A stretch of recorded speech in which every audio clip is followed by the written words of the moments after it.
नमामीशमीशाननिर्वाणरूपम् विभुं व्यापकं ब्रह्मवेदस्वरूपम् निजं निर्गुणं निर्विकल्पं निरीहम् चिदाकाशमाकाशवासं भजेऽहम् निराकारमोङ्कारमूलं तुरीयम् गिराज्ञानगोतीतमीशं गिरीशम् करालं महाकालकालं कृपालुम्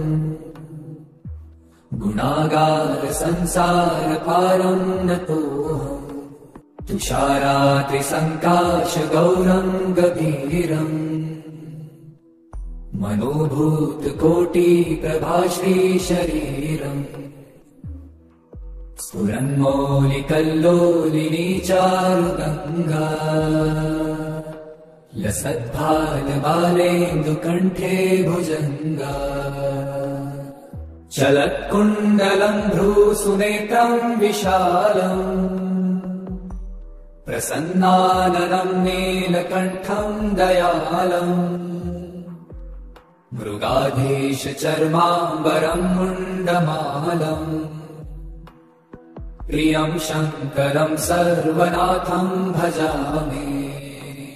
प्रचण्डं प्रकृष्टं प्रगल्भं परेशम्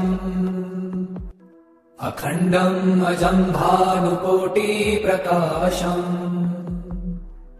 त्रयशूलनिर्मूलनं शूलपाणिम् भजेऽहं भवानीपतिं भावगम्यम् कलातीतकल्याणकल्पान्तकारी सदा सज्जनानन्ददाता पुरारी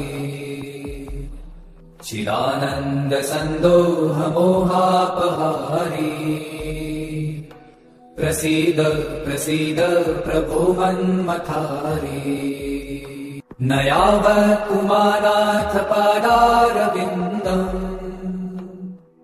भजन्ति ह लोके परे वा नराणाम् न तावत् सुखं शान्ति सन्तापनाशम् प्रसीद प्रभो सर्वभूताधिवासम् न जानामि योगं जपं नैव पूजा